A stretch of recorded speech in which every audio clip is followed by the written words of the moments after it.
ஸ்தாபன காங்கிரசின் தேசிய பொதுக்குழு கூட்டம் சென்னையில் நடைபெற்றது. சென்னை டி நகர் தக்கர் பாபா வித்யாலயா சமிதியில் தேசிய ஸ்தாபன காங்கிரசின் தேசிய பொதுக்குழு கூட்டம் பொதுச் செயலாளர் தேசபக்தர் டி.வி. நரசிம்மன் தலைமையில் நடைபெற்றது.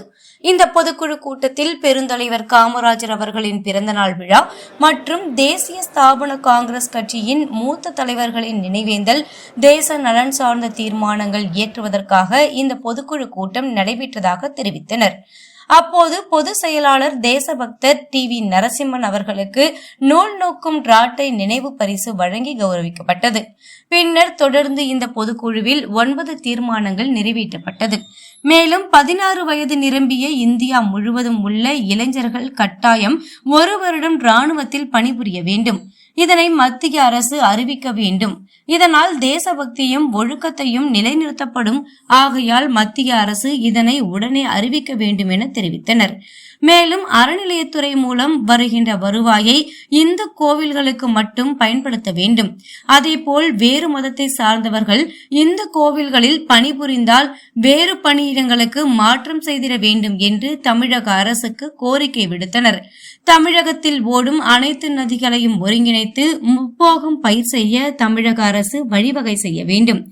அரசு பள்ளி நிர்ணயித்த கட்டணத்தையே தனியார் பள்ளிகளும் வசூலிக்க வேண்டும் என தமிழக அரசு உத்தரவிட வேண்டும். ஹரிஜன நலத்துறை அமைச்சகத்தின் சார்பில் தமிழக மாவட்ட தலைநகரங்களில் அரசு கலைக்கல்லூரிகளில் சட்ட மாமேதை டாக்டர் அம்பேத்கர் பெயர் ஏற்படுத்த வேண்டும். தாது மணல் குவாரிகள் ஏலத்தொகை கணிசமாக உயர்த்தி அரசுக்கு கூடுதல் வருவாய்க்கு வழிவகை செய்ய வேண்டும். சமூக நீதி என்று பேச்சளவில் இல்லாமல் செயல்பாட்டில் காட்ட வேண்டும். பொது சிவில் சட்டம் உடனடியாக நடைமுறைப்படுத்த வேண்டும். மத்திய அரசுக்கு ஒத்துழைப்பு தர மாநில அரசை தேசிய ஸ்தாபன காங்கிரஸ் கேட்டுக்கொள்கிறது என தெரிவித்தார். இந்த நிகழ்வில் அகில இந்திய அமைப்பு செயலாளர் தேசபக்தர் சாஜாகுணா, தேசிய செயலாளர் C.S. கிஷோர்குமார் மற்றும் நிர்வாகிகள், உறுப்பினர்கள் என 100க்கும் மேற்பட்டோர் கலந்து கொண்டனர்.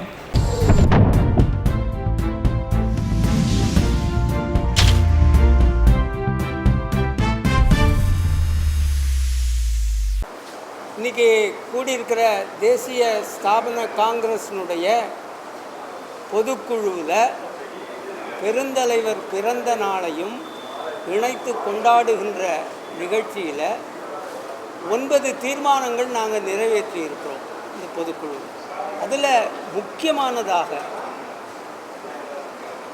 தேசம் முழுவதும் உள்ள அனைத்து மாநிலங்களிலிருந்தும் 16 வயது நிரம்பிய அனைத்து இளைஞர்களுக்கும் கட்டாய இராணுவ பயிற்சி 2 ஆண்டு காலம் கொடுக்கப்பட வேண்டும் என்று ஒரு கோரிக்கையை மத்திய அரசாங்கத்துக்கு வச்சுருக்கோம். அது என்ன காரணம்னு சொன்னால், ஒழுக்கம், தேசபக்தி 2ம் இளைஞர்கள் மத்தியிலே வர வேண்டும் என்பதற்காக அந்த தீர்மானத்தை நாங்கள் கொண்டு வந்திருக்கிறோம். அது மத்திய அரசு பரிசீலிக்கும் என்று நினைக்கிறோம். அதே மாதிரி தனியார் நிறுவனங்களிலிருந்து ஓய்வு பெற்ற ஓய்வூதியர்கள் வெறும் 1000 ரூபாய் தான் வாங்குகிறாங்க. ஆனால் அந்த 1000 ரூபாய்ங்கிறது ஒன்றுமே இல்லை.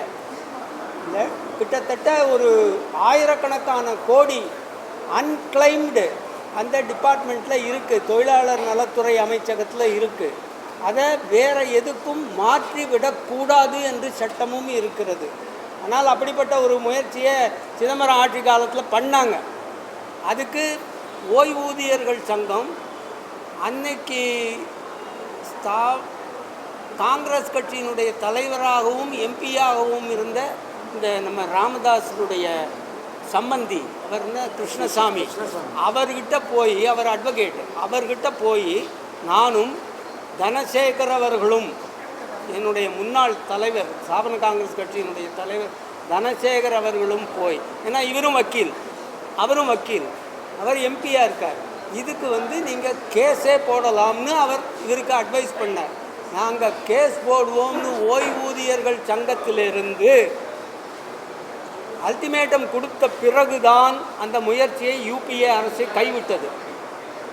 இன்றைக்கும் எங்களுக்கு வந்த தகவல் படி 54 லட்சம் ஓய்வூதியர்கள் தனியார் நிறுவனத்தில் பணியாற்றி வெறும் 1000 ரூபாய் பெற்றுக்கொண்டிருக்கின்ற ஓய்வூதியர்கள் 54 லட்சம் பேர் இந்த 4 ஸ்டேட்லேயும் இருக்கான்னு தகவல் சொல்கிறாங்க.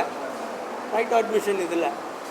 அதனால் 6000 ரூபாயாவது கொடுக்க முடியும் என்கிற தீர்மானத்தை எங்களுடைய தலைவர் தனசேகர் இருந்த பொழுதே நாங்கள் கொண்டு வந்தோம், கொடுத்திருக்கிறோம். அதை நிறைவேற்றி கொடுக்குமாறு மோடி சர்க்காரை கேட்டுக்கொள்கிறோம். அது ஒரு முக்கியமான தீர்மானம். இன்னும் ஒரு தீர்மானம் என்னன்னா 9 இருக்குது. இதில் முக்கியமான தீர்மானம்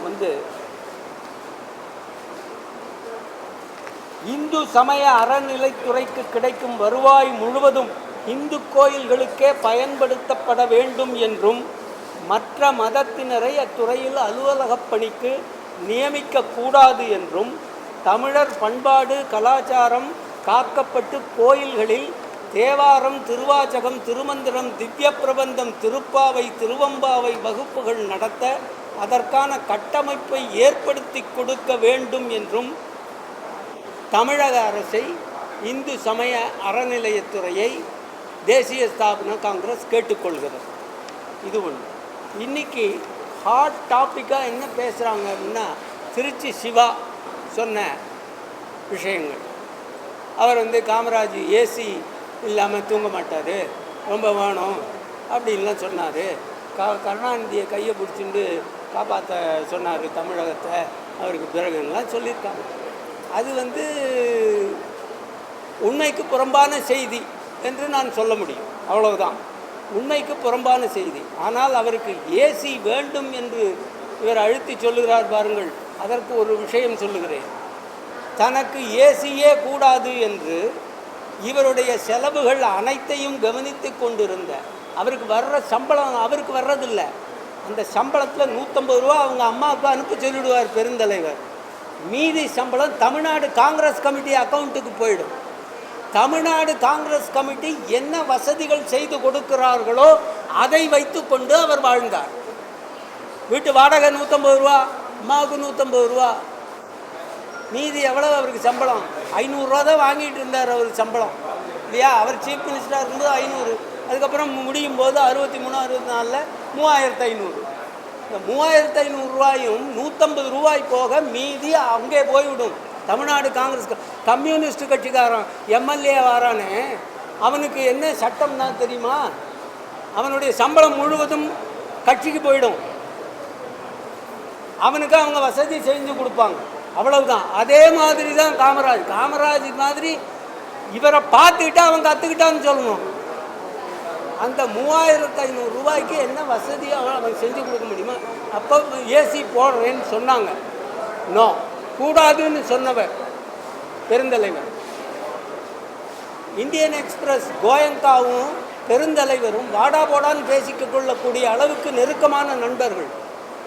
ஒரு முறை 14 நாட்கள் டெல்லியிலே தொடர்ந்து தங்க வேண்டி இருந்தது. அவர் என்ன பண்ணார்னு சொன்னால், அவர் செலவில் கொண்டு வந்து வைரவன் மட்டும் இருந்தார் திருமலை பிள்ளை ரோட்டில். அப்போ கொண்டு வந்து போட்டு போயிட்டார் அவர். அதுதான் உண்மை நடந்தது. கோயங்கா போட்டு கொடுத்தது. அவர் ஊரில் இல்லாத போது டெல்லியிலே அவர் கட்சி பணி ஆற்றி கொண்டிருப்பதற்காக போயிருந்த பொழுது கோயங்கா போட்டு கொடுத்த ஏசி அது. தமிழ்நாடு காங்கிரஸ் கமிட்டியும் போட்டு கொடுக்கல, காமராஜும் போட்டுக்கல. அதனால இந்த உண்மையெல்லாம் சிவாவுக்கு தெரியாது. சிவாவெல்லாம் டுபாக்கூருங்கிறது எல்லாருக்கும் தெரியுமே. இவர் தான் இந்தியே தெரியாதும்பார். அங்கே பார்லிமெண்ட் மெம்பர்களோட மேரே சப்பு நோக்கி ரானே கபு ஆயே கீத்தோ அப்படின்னு டான்ஸ் ஆடுவார். உங்களுக்கு தெரியும், இந்தியே தெரியாதும்பார்.